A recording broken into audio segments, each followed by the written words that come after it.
oɗo type du jour non ko ngam nannude hobbe men natene nder nderi yewtere nde yewtere OLEL Piindi subaka ɗo e saktirde mon Piindi radio bien sûr on ketto en direct yadude jokkorde kono kadi eɗen kadi aussi e télévision ton to Piindi TV e ko witti on ɗon plateforme ton to YouTube e oɗo sa ɗum noon hobbe meɗen ko ɓen ummiɓe ton to Amfe association pour le maintien des filles à l'école fedde nde gandande koko dari ngam sukaɓe rewɓe mbawa heddade e duuɗe janguirɗe ɗum ko teskade nden fedde sukaɓe rewɓe kewani jofnude jangde mumen guila e jangde less hakkundere ha e jangde towne nde saabi noon ɓeɗo sukaɓe tokosɓe daari beele ɓeɗo sukaɓe hono mumen walla miñumen ne mbawa kamne heddade e duuɗe janguirɗe ngam kalen nden ɗon fedde Amfe e oɗo subaka hande en tobbi en gofani ko ɓen ɗon tigui sukaɓe gandaɓe ko daraniɓe nden ɗon fedde wonɓe e nder leydi Sénégal kala e kuuɓal jodɗen ɗo e plateau o nane ko rewɓe gadornoɗen joni noon ko gorko o gadortoɗen o haalana en caggal nde o salmini holko woni d'abord ndeɗo fedde so tawi ko kanko jogori haala ɗum kay nde tawno ko fecciɓe ɗum par ce que ko waɓi ɗum organisé moni foof ne jogui ko haalata donc so tawi mi andi hol poɗɗo haalde ko Amina walla ko an Huudu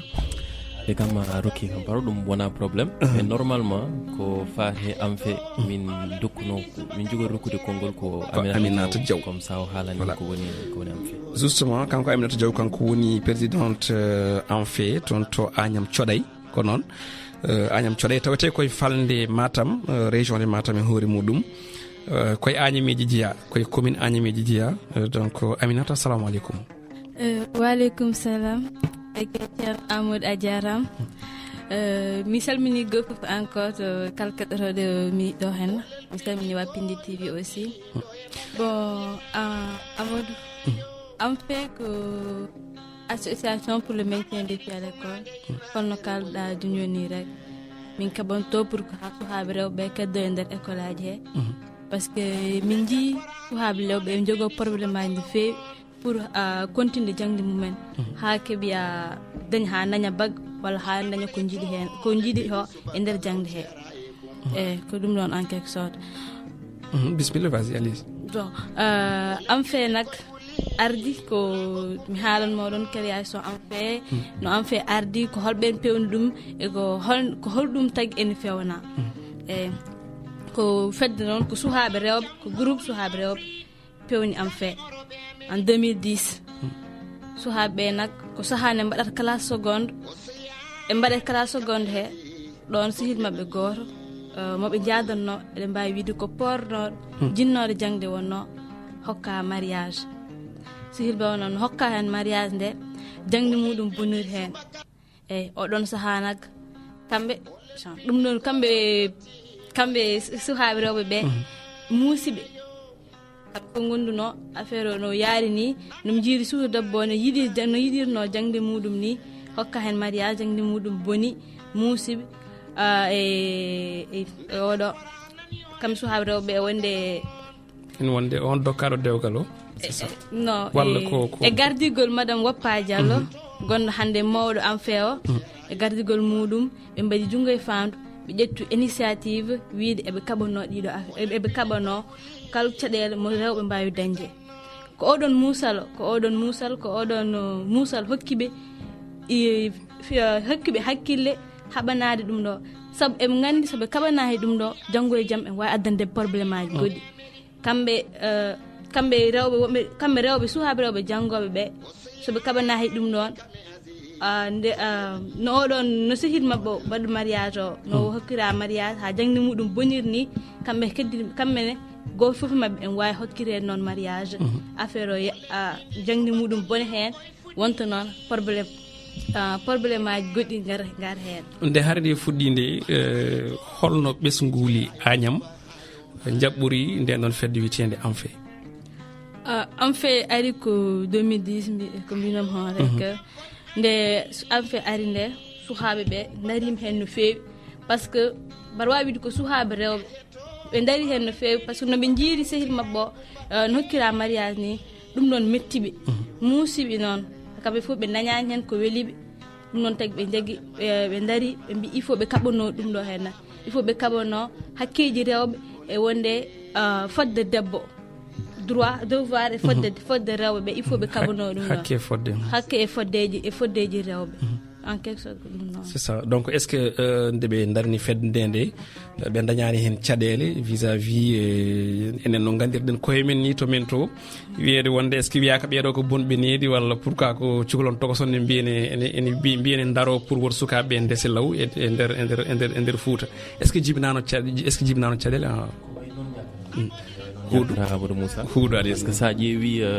association so ummanama tan e fuɗɗore yimɓe mbiyata ko ɓeeɗo holko tagi ummade holko tagi ɓe wiide kamɓe ko ɗum ɗo ɓe kaɓana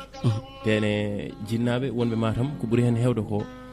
ene jiiya sukaɓe mumen ene jaaha école ene jiiya sukaɓe mumen ene gonɗe e caɗele ene jiiya sukaɓe mumen ene jiiɗi yaade to woɗɗi e jangde mumen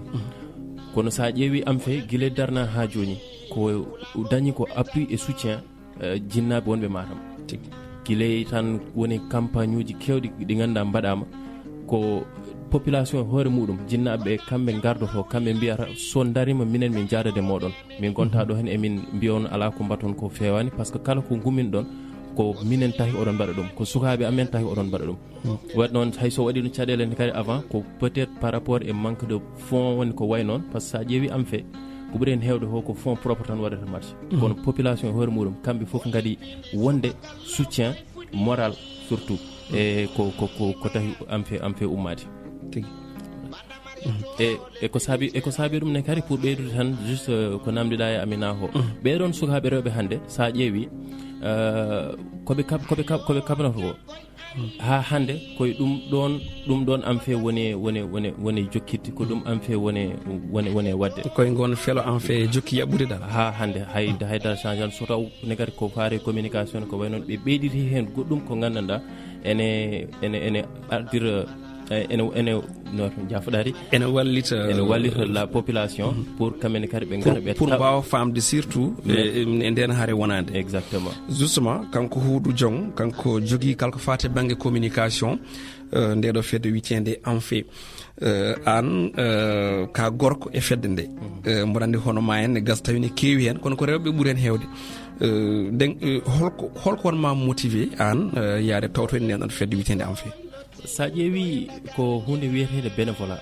par ce que hande neɗɗo jarlitiɗo ganduɗa sa gummaniɗa tan ko pour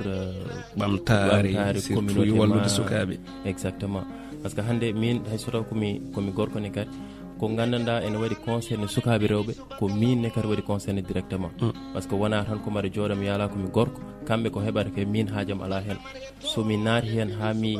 defti hen responsabilité par ce que mi yi kamɓe koɓe mbaɗata ko toon to am fe minen komin mbaɗata ko to am fe to ko ɗum tahar population ne kadi jabna min komin mbaɗata ene kadi ɓe mbawa tawtirde min e kala combat momin gummini toon to am fe tigui no wiyeteno chroniqueur meɗen ne tawi ne gasta on jogui namde fewde e moɗon kam kala base kono haade nden ko Darou Tall kam ko présidente en fait Agnam Siwol koye Agnameji Dia koye commune Agnameji Dia aussi donc mawon mbiyam kam ɗo ko diwan Agnam tan ɓuuri ɗo teskede e nder en fait ko holko woni fandare en fait mission mom d'accord am fe ko Amina haali ko tan am fe tagi ɗum woni fandare mum ko wallude sukaɓe rewɓe hande yoɓe keddo école he enen mbaɗi hande en daari en dartinima sukaɓe rewɓe ɓuuri wawde ɗaccude école ko sukaɓe worɓe en mbawi ɗaccude seconde première ha terminal holɓe ni jattorata ɗon foof saabi ɗum ko sukaɓe hokketeɓe dewle lawɓe e wonde probléme aji par ce que ne waɗi probléme aji ha heewi mo rewɓe ɓe mbaɗata pottate e école aji he ɗum tagi ko heewi ɓe ɗacca minen noon min gummini ɗumen ko pour yoɓe walludeɓe kala probléme bawɗo wonde e aduna oto tagui ƴettude rêve uji ma miijoji ma pawa ɗum à côté ka poɗɗo continde aduna ala ko weeli kadi min jiyateɓe kamɓe foof aduna ala to weeli jangde no muusi joɗade galle mumen ni no muusi kono nak yoɓe ñanguɓe pirta par ce que hande debbo no moƴƴi gorko no moƴƴi tono français wiyata ɗum ni devant chaque homme il y a une grande dame derrière. Bien sûr. Kon donc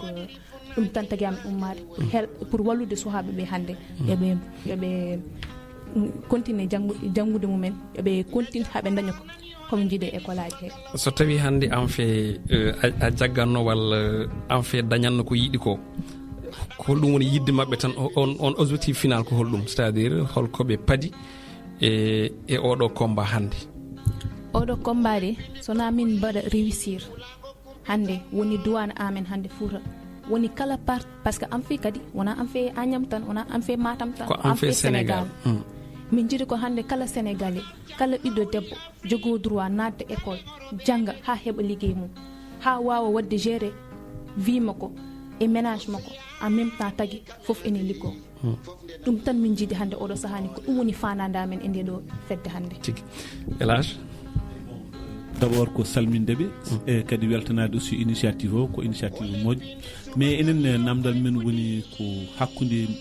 c'est à dire cuhlel ngel e ɗo wona ɗo e école hawa jimnama ko ittamo ɗon tottamo joom galle c'est à dire que est ce que hoolare nan ɗon wi que hande sukaɓe rewɓe kamɓe foof ɓe metti marde c'est à dire que ɓe metti marde woni a yiyat cukalel dewel cikka kañum ko cukalel taw nder hakkille mum cukaka ala toon woni toon ko goɗɗum ko ganduɗa hoore ma jiiɗani e jangde est ce que wona ɗum ɗon waɗata motiver les parents là parce que anje gacce surtout enen Foutankoɓe walla en fait Sénégal no didorno hande aɗa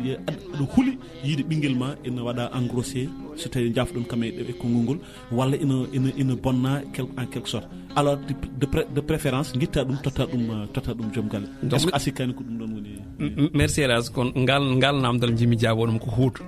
surtout sabu wondemo gorko. aɗa andi ko ɓuuri hen hewde o am fe tawi ɗo ko systéme traditionnel systéme mo gandanɗa rokkano opportunité suko debbo pour waɗa épanouir.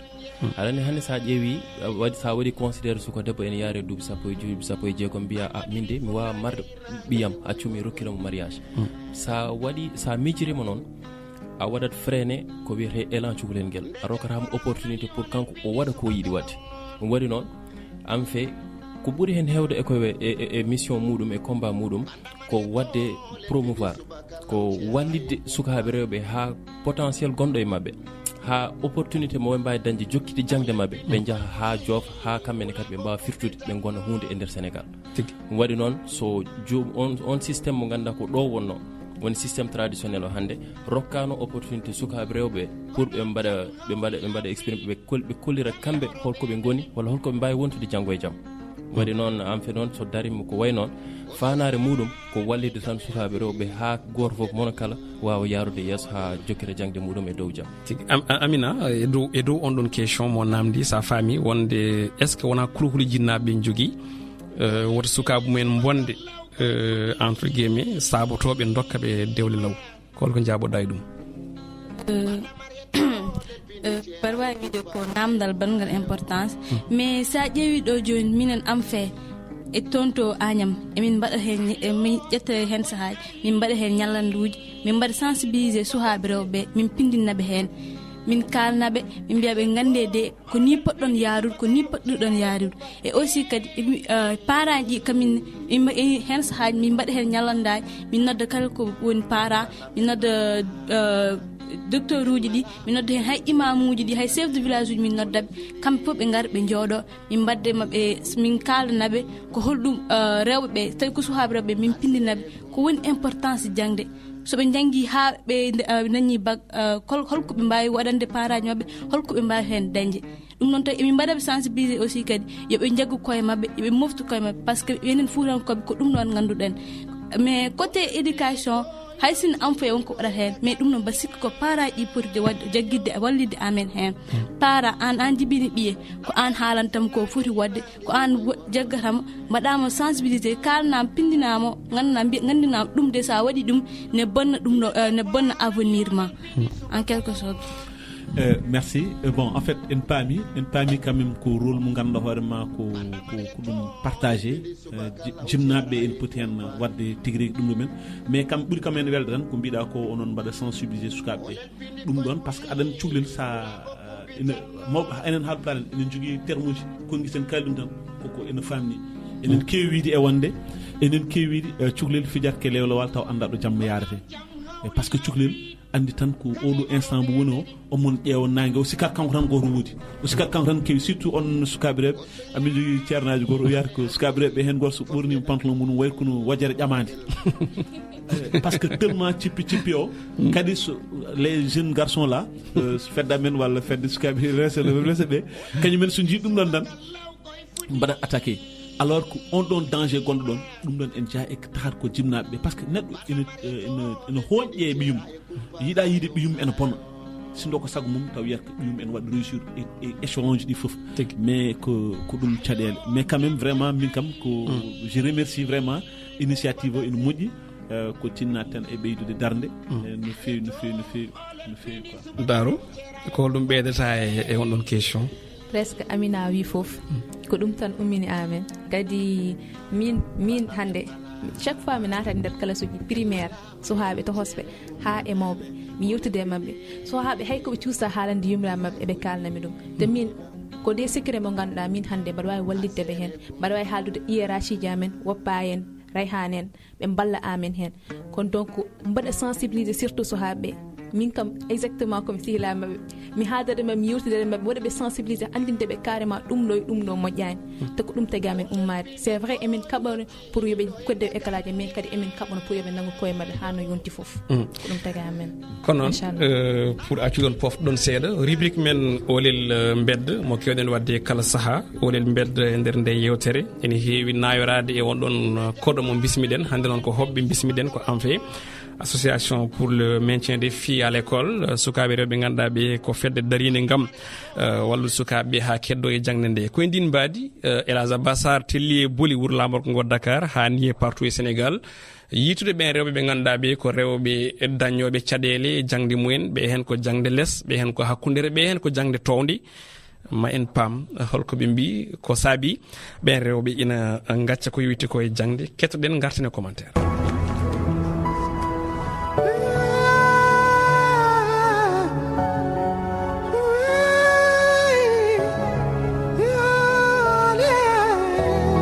J'étais seule avec ma maman nenam kadi ko jokkiɗo yontande mum ko mère de famille ala doole e affaire uji ɗin ɗon min jangniyan noon somi jippima mbiɗa def bottare avant mbeɗa daw mi def kaccitare en mbiɗa yiiɗi jangde nde no fewi ha hande ɗum jaggi kam souci ɗum jaggi kam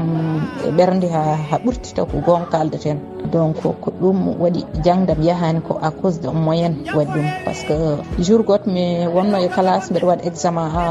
en CM1 minen jooɗi monsieur amen wi kam depuis le soir o wi kam demain gadda cahier ma composition mbimam ɓe premier compo mi weeti premier compo mi addani kayi kam han ma addu cahier mbimi ala cahier mi ala coodmi cahier nena min dewe guesa après o yaltin kam classe kawrumi e cousine am goto o wi kam an kam mata janggi en on min e ɓi jangda mbimin komi jaltinaɗo o wi kam hande woni compo aɗa yiya heure heure holpaɗa mbimi ko mbiyaɗa mi addoy cahier mi ala cahier e bic o naati boutique o sodnim cahier e bic ha joni ɗum waɗam affecté ha joni mi ronki yejjude on geste quoi par ce que on ɗon min ɓingel makko janggidanno yiiɗi hande machallah ko cadre jam fo heewi e dow golle bonde en ɗon boni daretna fuɗɗi fuyni mi jangi école mi waɗi ha terminal presque terminal gascumi année 2009 ko nden gascumi terminal e jeeya he wuppani noon kadi tardement dewle licha toon mbaɗan noon ha terminal kadi hawre kadi mi itti reedu dewgal kam saaha fof sukaɓe mbiyen noon calo aɗen dewgal e jangde kadi yatta ma jaaha ha daña ɗum ganda yatta kalna neɗɗo kadi salo yaha kadi ha dañ ɗum kono vraiment neɗɗo so yiiɗi janggude état décision tan jang par ce que kañum e dewgal wawa yaadude sa ƴetti hen reedu a jibini hande kam hay goto jagganani hay goto ɓuyi ɗum waɗi ɗum yatta tan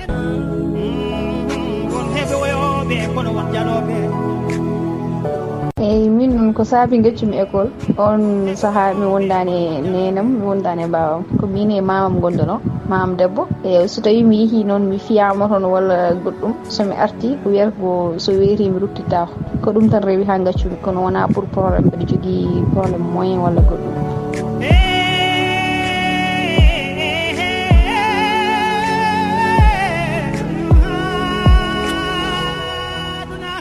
OLEL mbedda très spécial sabu en gandi wona oɗo son aranno e OLEL mbedda kono wonko saabi nde tawno ko haalte ko franchement so tawi gongol ma woni ko teppere ngol simtat e guite nde tawno franchement ko hunde yurminide vraiment te ko haalɗo ko fof ko rewɓe ganduɗa ɓe vraiment keeɓi caɗele e jangguirɗe ɗe hen sahi caɗele ɗe ina gona e galleji ɗi gonka kano debbo gadiɗo haalde woni sahaji kadi caɗele ɗe ne gona e école aji ɗi hakkude janggowo e on jangguinowo kono sahaji kadi caɗele ɗe ne gona hakkude on janggowo e ɓen janggoɓe c'est à dire to banggue onon sukaɓe rewɓe janggoɓe tawi oɗon jogdi probléme kadi aussi e ɓen ɓe janguit ton caɗele ɗe kadi ne gona e manque de moyen so tawi ƴeewi won hen kalɗo ɗum ko adi foof mi andama puɗɗortomi to banggue commentaire rewɓe ɓuuri tidde ɓerɗe joni e worɓe ɓe donc mi fuɗɗoro Darou Tall commentaire ma e oɗo reportage e oɗo rubrique micro trottoir. D'accord, ene yurmini kadi min kam mbiyami alhamdulillah peut-être min mi waɗani ɗiɗo probléme aji min mi dañani ɗiɗo probléme aji par exemple dañde probléme pour nadde école walla manque de moyen walla ɗiɗon gueɗe mais min mi haɓanaki hooram min kaɓantomi ko yimɓe te oɗo audio hande no keɗimi ɗum nde ɓandam ndu foof no moƴƴi par ce que ndekete min mbaɗane jaam mais ndekete holma wonane jaam te so wonno sagam hande minen min ballaɓe ha kala hande ɓe peut-être ɓe guuri ɗum ɓenni mais min jiɗa hande ɓiɓɓe mabɓe walla miñiraɓe mabɓe walla taniraɓe mabɓe wuuro ko wayni ko ɗum tagui min jiiɗi ko walludeɓe ko ɗum tan ummini amen ko ɗum jimi oɗo audio ina yurmini kadi so wonno sagam hay goto wurata ko ɓe guuri ko. C'est ça. Amina commentaire ma e oɗo rubrique.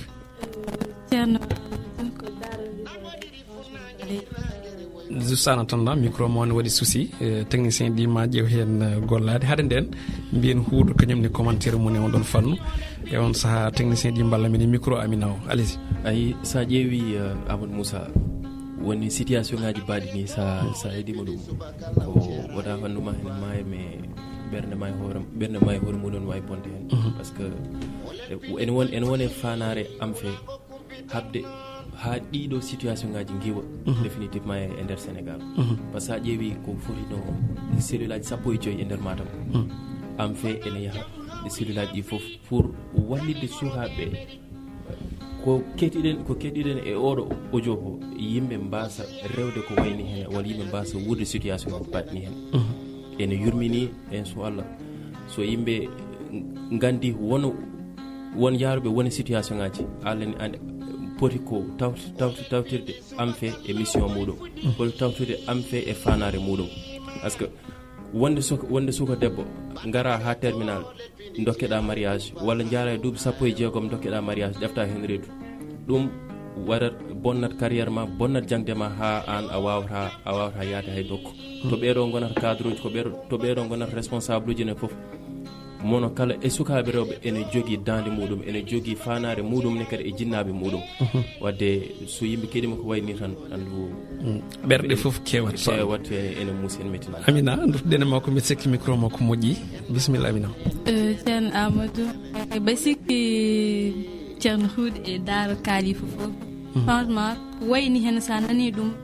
muusat ɓerdema gasat hen te minen en fait ko ɗum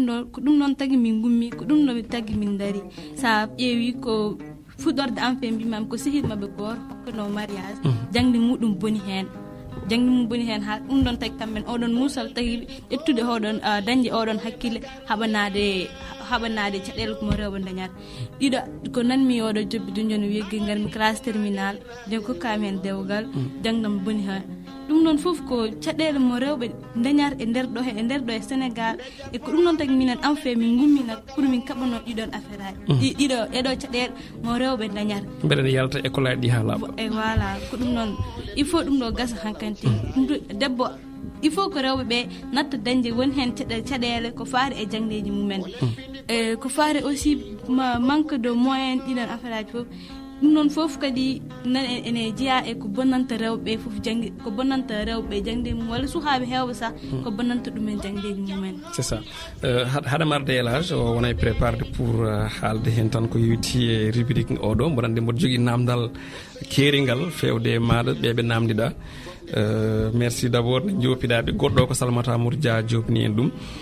ko wiide wonde tan madame Woppa Diallo en calminimo de passage kanko e groupe o fof e o sahaɓe keeɗi Rayhanen coordinatrice Djibril Diaw dendagal wonɓe toon ɓe kala nane keeɗi o saaha mi winomo ñande foof koyngal makko yaɓi ɗo e Sénégal en tout cas ko kalta ɗo hen ko kanko fonno joɗade ɗo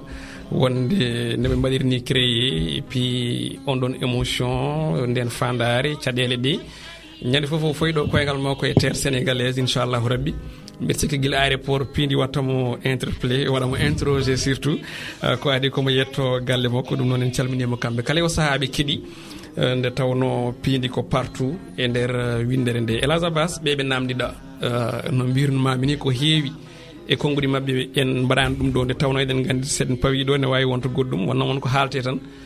déjà neɗɗo yiyaɗen hoore muɗum surtout ne wawi bonnande ɗum ko heewi e tawi dawrani ɗum par ce que ne yurmini ene muusi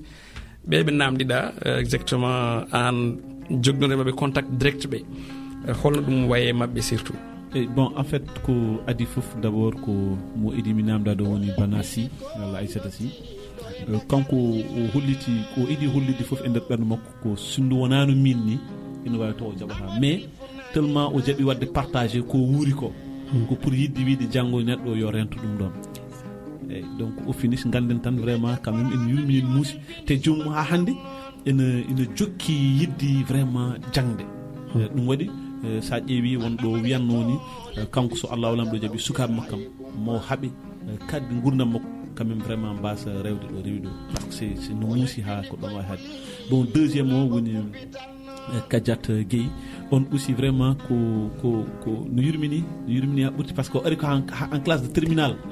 to gandanɗo hoto mamo waɗa préparé bac makko bon o rokka joom galle bon enen fenen gandi holko rewata e joom galle donc finalement Allah hoddiri o sowi hen ndo sowi nde o wawano continue également caggal mum kadi ndo dañde cukalel o holliti wonde jogande cukalel par ce que des fois ça woni won certaine galle ça ala won certaine moyens ça pose problème parce que cukalel ngel a wawa jogade ɗum nawala ɗum école ainsi de suite dal caɗeɗe ne kewi mais ko mbeɗen kam sin brave dame parce que ko duuɓi battidiɗe par ce que en 2009 o wi o waɗanno terminal o woppi caggal mum do resande ha juuti o arti o waɗi ASP o wonti ASP joni o woppi ASP joni omon jangguino aussi ça veut dire que on ɗon omo joguino motivation mawɗo so tawi o dañi chance wadde bac makko et tout donc jiiɗen ɗon caɗele foof peut être ma o continue walla hayso ko wadde quand même candidat libre beel mo wawa dañde obtenir bac par ce que hande sa ala bac pratiquement way kono hay diplôme goto ala presque hande jaggaten bac kañum woni premier diplôme parce que befe men e ɗum len foof ko gonga ko diplôme aji mais bac hande sa ala ɗum pratiquement way c'est ça. Elhadj a jarama golle ma jooɗi peewi oɗon commentaire gudden hello on ɗon rubrique OLEL mbedda garten eko joƴinen ɗo hande ko woni ɓen hoɓe meɗen ummiɓe en fait association pour le maintien des filles à l'école Huudu koye ma gadortomi ɗeɗo golle ɗe gona golle tokose koɗe golle mawɗe c'est à dire beele enfin ne joguiɓe wallodirta woni partenaire uji mumen taw ko ɗo e leydi Sénégal walla ko caggal leydi. Alors ko mo adi e partenaire uji ɗi ko biyeteɗo Speak Up Africa par ce que sa ƴeewi e campagne meɗen actuel o woni kongolam cellalam kongoyam kongolam ene seeli e cuuɗi poɗoɗe mayen garoy hen inchallah effectivement mayen garoy hen ɗo e ɓoyde seeɗa partenaire principal o ko Speak Up Africa kañum wallita am fe e kala fof ko ganduɗa ko financement accompagnement sensibilisation ene foof e ɗo e nder Sénégal ne kadi en jogui partenaire biyeteɗo Jiguen Sénégal ten ɓen foof mummini ko habde sibabune sukaɓe rewɓe jangde mumen haɓade sukaɓe ko fati sukaɓe rewɓe jangde mumen cellal mumen e foof ko way noon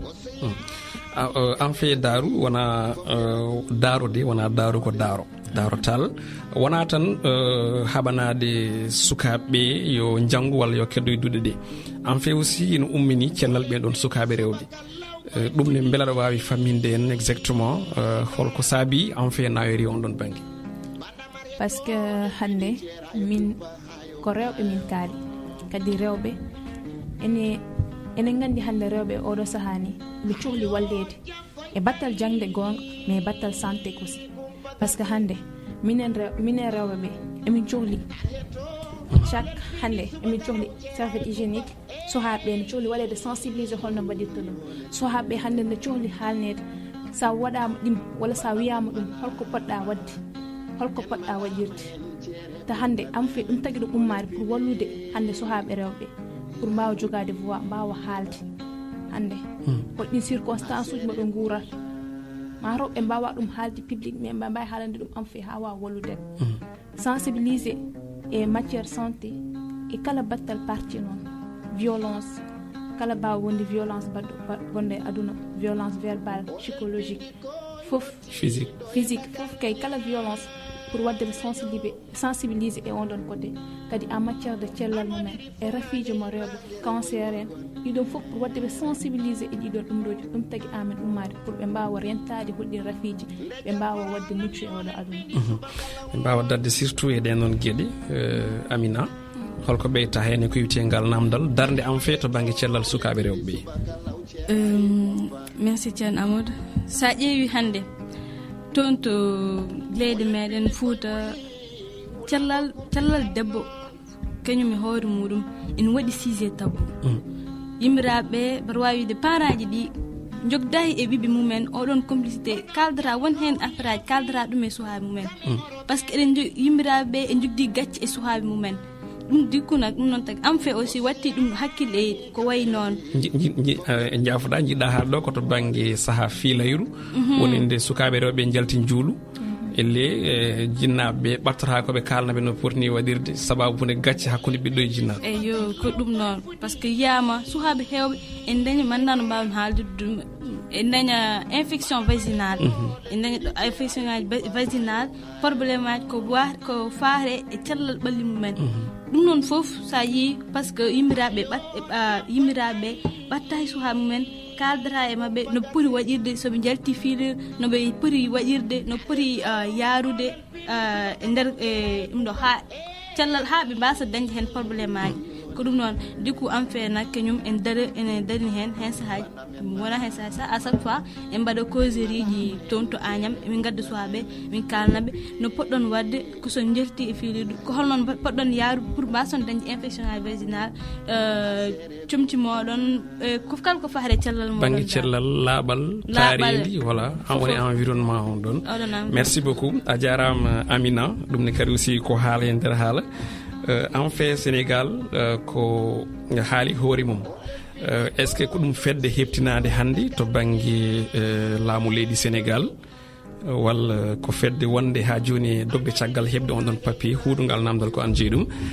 beele laamu leydi Sénégal heptini en fait Sénégal en fait Sénégal effectivement waɗama reconnaître par l'état du Sénégal ko association mo ganduɗa ko woni valable et légal juridiquement parlant parce que hande sa ƴeewi association mo ganduɗa e waɗi présent duuɓi ko foti duuɓi 16 hande déjà donc waɗama reconnaître aussi bien ɗo au niveau national qu'au niveau international aussi parce que wona tan hadde ɗo e Sénégal kono sa ƴeewi institution international uji ɗini kan ko wayno UNESCO ko wayno UNICEF ko wayno United Nations Girl Intervention ko way noon ɗon foof am fe ne waɗa intervenir ɗiɗon domaine aji donc kono kam pour jabade ko namdiɗami ko effectivement am fe waɗama reconnaître en tant qu'association juridique légale probléme mo Sénégal jogui o probléme mo Fouta jogui o ko on Saloum jogui ko on Tambacounda jogui ko on Sédhiou jogui on mbi en fait Sénégal beele région ngaji Sénégal ɗi foof ina mbaɗa représenté e nder nde fedde witende en fait Sénégal alors no waɗi ko wiyete zone d'intervention de soit ko projet kono association kam principalement waɗata intervenir ko niveau de Matam kono hatta emin jokkodira association ngaji goɗɗi ɗi ganduɗa ene goni e nder Sénégal ko wayno région ngaji Tambacounda Sédhiou en ko wayno min kaɗani tan wadde limité activité uji amen e région de Matam ko objectif o fanare nde ko am fe yaaji ha Sénégal foof anda carrément kani am fe nanɗo e que janggo e jamne kadi so woodi ko ummana am fe ma nandu hen jungo muɗum tene ma yimen jaa hen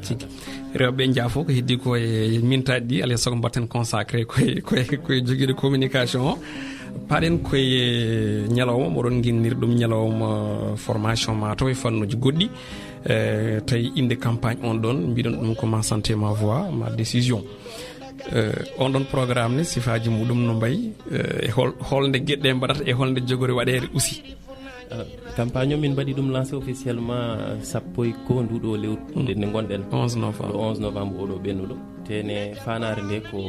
pour wallidde sukaɓe rewɓe kala foof ko ganduɗa hande jomum ene foti tottirde konngol muɗum ene foti hollirde darde muɗum ko fate cuuɗi cafrirde ene kadi hande sa ƴeewi sukaɓe rewɓe ɓuuri hen hewde ko kala ko fate cellal ɓalli mumen ɓe mbaɗa implication woni ɓe nanna hen ha ko kamɓe ɓe mbawa ɗeftude décision ko fate cellal mumen. Donc oɗo campagne e oɗo session de formation momin mbaɗata ñande 25 25 et 26 novembre garo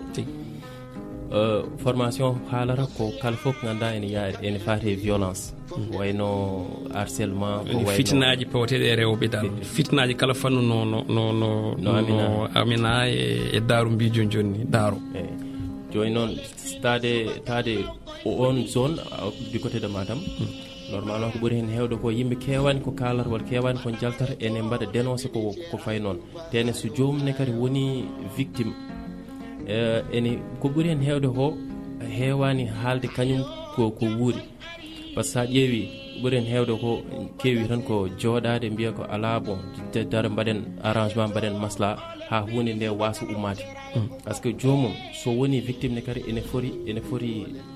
foti dañde dande muɗum ene foti ɗeftude décision muɗum par rapport e ko heeɓi ɗum ko par rapport ene kadi ko wawi lorde ɗum jomum ado wonde haɓanade hoore muɗum walla falanade hoore mum wone gueɗe ko adi ne yetto won certaine nokkuji yaɓɓuɗon seeɗa men gaare programme on ɗon journée mo ganduɗa ko journée ɗiɗi mawɗi kalna en no siforto hol noddaɓe hen e holko fandita hen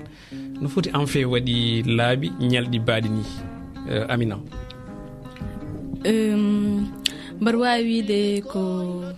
emin mbaɗatno formation aji min mbaɗa formation min mbaɗino formation Agnam min mbaɗino formation Thilogne min mbaɗi formation Matam joni oɗo formation wattata amen formation Nayabo oɗo to watte ko woni 4e formation o waɗi 4e formation holto watte guure o watte ko Agnam encore Agnam